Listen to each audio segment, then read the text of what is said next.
जय भवानी। आप देखना शुरू कर चुके हैं एग्जाम जंक्शन तक स्टडी यूट्यूब चैनल और आज की बड़ी खबर के अंतर्गत जो चर्चा की जाएगी वो टीजर्स में दिख रही सभी खबरों पे जो ऑथेंटिक इन्फॉर्मेशन है वो डिलीवर की जाएगी। चैनल पे अगर पहले विजिट किए तो चैनल को लाइक शेयर और सब्सक्राइब करें इस प्रकार की लेटेस्ट और ऑथेंटिक इन्फॉर्मेशन सबसे कम समय में विदाउट एड देखने के लिए एग्जाम जंक्शन तक स्टडी यूट्यूब चैनल को अपने फ्रेंड को भी शेयर करें ताकि वो भी अपडेट से मुखातिब हो सके, ऑथेंटिक इन्फॉर्मेशन के साथ अपनी पढ़ाई को भी धार दे सके, बिना इधर उधर की उल जुलूल की खबरों से बचें। तो चलिए बात करते हैं आज यूपीपीएससी से क्या कुछ लेटेस्ट अपडेट है, साथ ही साथ उत्तर प्रदेश लोक सेवा आयोग से कौन सी विज्ञप्ति कब तक आने को है, इसके बारे में भी कुछ इन्फॉर्मेशन है तो उससे आपको रूबरू कराया जाएगा। तो चलिए वीडियो को शुरू करते हैं, बिना वक्त को ज़ाया किए देख लेते हैं उत्तर प्रदेश लोक सेवा आयोग से CPSC 24 को लेकर के कोर्ट अपडेट में क्या कुछ है उसकी बात होगी, और साथ ही साथ ये भी जानेंगे एल टी ग्रेड विज्ञापन कब तक देखने को मिल सकता है। यहाँ पे कोर्ट केस का रिट यहाँ पे पड़ी हुई है 23/4/2025 को जो है ये है। फिलिंग डेट जो हुई थी तो 3 अप्रैल को हुई थी, रजिस्टर्ड हो गया था 5 तारीख को। केस का स्टेटस जो है यहाँ पे फर्स्ट हियरिंग जो हुई थी 9 अप्रैल को हुई थी और डेट जो नेक्स्ट हियरिंग की लगी है वो 21/7/25 समझ रहे हैं। ये डेट जो है ना जुलाई की लगी हुई है।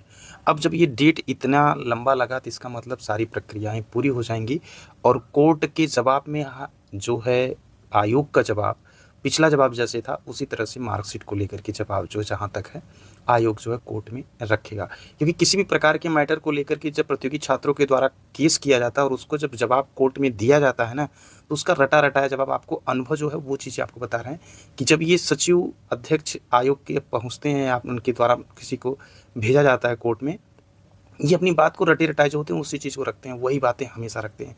किसी प्रश्न का अगर गलत हो जाएगा तो वो सीधे कहेंगे एक्सपर्ट के ओपिनियन के अनुसार मैंने इसको सही माना, मेरे यहाँ ऑथेंटिक बुक ये है, इस आधार पे हमने इसको सही माना, बाकी किसी चीज़ को वो मानते नहीं है। ये बात रखी जाती है आयोगों के द्वारा कोर्ट में, फिर कोर्ट उस पर विचार करता है। आयोग एक बड़ी संस्था होती है, उसी को लेकर के आसपास में निर्णय जो है आ जाते हैं। कभी कभी प्रतियोगी छात्रों का जो है वहाँ पे नुकसान न हो इस चीज़ का भी कोर्ट बखूबी से ध्यान रखता है।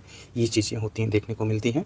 अब ये 21 तारीख को सुनवाई है, उसके पहले मेंस वगैरह की प्रक्रिया जानी रहे कंप्लीट होने को, तो फिर क्या होगा जो भी होगा उसकी अपडेट दी जाएगी। साथ ही साथ बात कर लेते हैं एल टी ग्रेड विज्ञापन को लेकर के। जो है एल टी ग्रेड विज्ञापन आपको अगले माह तक देखने को मिल जाएगा उत्तर प्रदेश लोक सेवा आयोग से। बदलाव सभी को पता है कि अब बीएड जो है कंपलसरी हो गया, वो चाहे आप पीजीटी हो टीजीटी हो, इस प्रकार की भर्तियों में बीएड वालों के लिए जो है अच्छी खबर यही है कि आप सबको जो बीएड होना अनिवार्य, बस कुछ सब्जेक्ट हैं जैसे होम साइंस और कंप्यूटर हुआ, इनमें बीएड को लेकर के जो है कंपलसरी अब नहीं रह गया है, यानी कंप्यूटर डिग्री वाला विदाउट बीएड जो है वो अप्लाई कर सकता है और होम साइंस वाले जो बीएससी होम साइंस वगैरह से होता है उसको भी अप्लाई वो कर सकते हैं। कुछ और सब्जेक्ट हैं तो उसको कर सकते हैं। तो विज्ञापन का इंतजार करने वालों के लिए गुड न्यूज़ यही है कि अगले माह तक विज्ञापन आने की पूरी संभावना है एल टी ग्रेड का उत्तर प्रदेश लोक सेवा आयोग से। चलिए अब खबरों की तरफ रुख करते हैं उत्तर प्रदेश अधीन सेवा चयन आयोग से क्या कुछ है लेटेस्ट अपडेट। सबसे पहले आप टीचर्स में देख रहे हो कि एएसओ की बड़ी बंपर भर्ती देखने को मिलेगी, लेकिन सबसे बड़ी समस्या ये कि अब इस भर्ती को आने में लगभग 5 से 6 महीने होंगे। अब और कुछ अध्याचन में इजाफा हो जाएगा।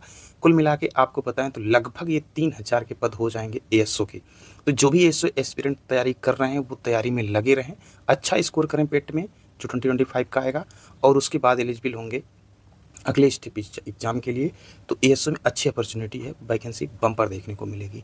अब दूसरी खबर जो बात कर लेते हैं ऑडिटर के रिजल्ट को लेकर के, मुख्य सेविका के रिजल्ट के आप लोगों के ढेरों सारे थे। ये इस रिजल्ट को लेकर के यूपीपीएससी मई का लास्ट वीक तक जा सकता है कि ये परिणाम आपको देखने को मिल जाएगा। उसके पहले आपको बताएं मुख्य सेविका का परिणाम बहुत ही जल्द देखने को मिलेगा, उसमें समय कम लगेगा। ये मई लास्ट नहीं जाएगा, लेकिन ऑडिटर वगैरह के रिजल्ट में थोड़ी देरी होगी। तो मुख्य सेविका का रिजल्ट अगले ही माह देखने को मिल सकता है यूपीपीएससी से। बाकी की 1-2 रिजल्ट भी आपको बीच में देखने को मिलेंगे यूपीपीएससी से। तो ये कुछ बड़ी अपडेट है जो 5 मिनट से कम की वीडियो में आपको प्रोवाइड की गई एग्जाम जंक्शन तक स्टडी यूट्यूब चैनल के प्लेटफॉर्म पे। मिलते हैं कुछ और बड़ी खबरों के साथ इसी प्लेटफॉर्म पे। तब तक के लिए जो है पढ़ते रहें, चैनल को सब्सक्राइब करके निश्चिंत होकर पढ़ाई को धार देते रहें। कोई भी खबरें होंगी, छोटी होंगी या बड़ी होंगी, प्रतियोगी छात्र के हित की होंगी, तो एग्जाम जंक्शन तक स्टडी यूट्यूब चैनल के प्लेटफॉर्म पे छनी छनाई ऑथेंटिक इन्फॉर्मेशन आपको प्रोवाइड कर दी जाएगी।